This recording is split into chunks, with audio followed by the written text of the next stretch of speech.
The Maury Island Incident stands as a pivotal, if perplexing, chapter in the early history of unidentified aerial phenomena, or UAP studies.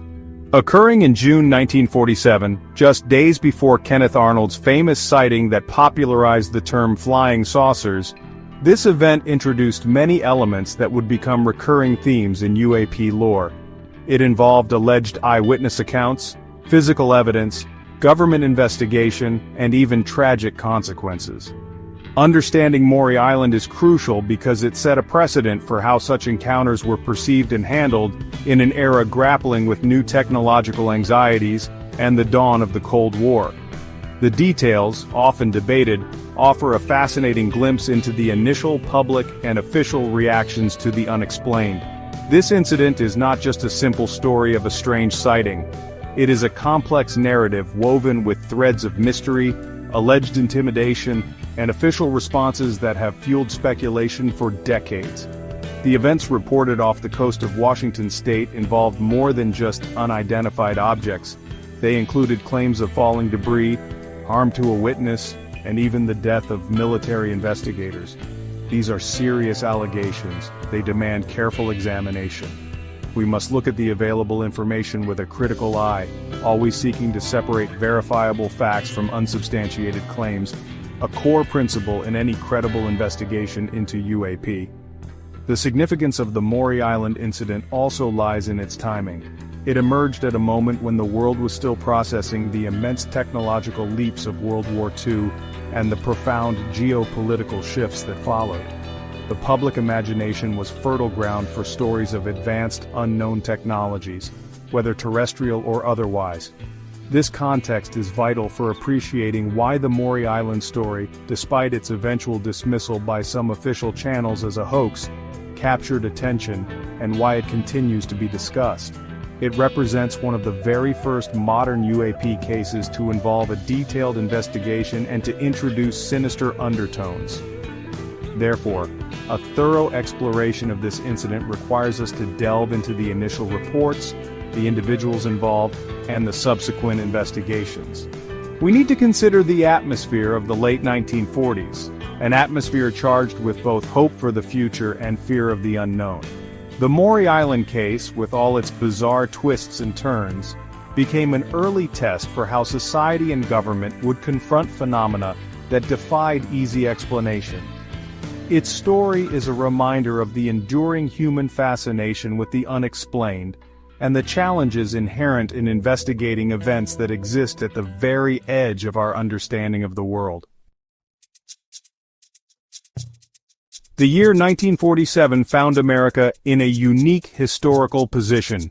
The nation was emerging victorious from World War II, a conflict that had accelerated technological development at an unprecedented rate.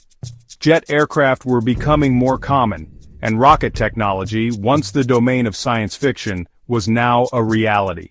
This post-war era was also the dawn of the Cold War, a period of heightened tension and suspicion, particularly concerning advanced aerial technologies. The skies, once battlegrounds, were now scanned with a new kind of vigilance. Any unusual aerial object could potentially represent a threat or a new secret weapon developed by a rival power, adding a layer of national security concern to any unexplained sighting. It was against this backdrop of technological marvel and geopolitical anxiety that the modern UAP phenomenon began to capture widespread public attention. Reports of unusual objects in the sky were not entirely new, but the post-war period saw a distinct increase in such accounts, or at least in their reporting. The public was primed by wartime innovations to believe in extraordinary possibilities. The development of atomic weapons, for instance, had shown that previously unimaginable technologies could become reality. This mindset created an environment where reports of flying discs or flying saucers could gain traction, moving from isolated curiosities to a subject of broader public and media interest. On June 21, 1947, Harold Dahl, a harbor patrolman, claimed a remarkable and disturbing encounter near Maury Island in Puget Sound, Washington. Dahl stated that he, his son, and their dog were on a workboat when they observed 6 large, donut-shaped metallic objects hovering approximately 2,000 feet above them. He described one of these objects as appearing to be in distress. According to Dahl's account, this distressed craft then began to expel a substance, some of which resembled a lightweight dark metallic slag, while another part looked like white, lighter than rock material. This falling debris, he claimed, rained down upon their boat. Dahl further reported that the falling material caused damage to his boat's wheelhouse and, more alarmingly, struck his son on the arm, causing a minor injury. He also mentioned that their dog was killed by the falling debris. Dahl collected samples of this strange material, believing it to be crucial evidence of his extraordinary experience. This alleged physical evidence, coupled with the detailed description of the objects and their actions, set the Maury Island incident apart from a simple visual sighting. It introduced elements of direct physical interaction and potential harm, elevating the seriousness of the encounter significantly in the eyes of those who heard his story. Harold Dahl did not keep his alleged encounter to himself for long. He reported the incident to his superior, Fred Chrisman. Chrisman was a figure with a somewhat enigmatic background, which has added layers of intrigue and skepticism to the Maury Island story over the years. He was not just Dahl's employer, he also had connections that would later draw significant attention. Chrisman claimed to have visited Maury Island himself shortly after Dahl's reported sighting. He stated that he found more of the strange, slag-like material that Dahl had described, further corroborating, in his view, the initial account of the unusual aerial phenomena and their physical manifestations. Chrisman's involvement is a critical aspect of the Maury Island narrative. He was reportedly a World War II veteran, and some accounts suggest he had connections to intelligence circles, though these claims are often difficult to substantiate fully. His actions following Dahl's report were instrumental in bringing the story to a wider audience. He encouraged Dahl to share the information, and he himself became a central figure in promoting the veracity of the incident. Chrisman's more assertive personality contrasted with Dahl's, and he often took the lead in discussions with investigators and the media, adding his own observations and interpretations to the unfolding events. The alleged physical evidence, the metallic fragments, became a focal point. Dahl and Chrisman presented these samples as proof of the encounter. The nature of this material was and remains a subject of debate. Initial descriptions suggested it was unusual, perhaps even unknown. The existence of tangible proof was a powerful element, attracting the interest of UAP enthusiasts and eventually official investigators. It moved the story beyond a mere eyewitness account into the realm of a potential physical event requiring scientific analysis.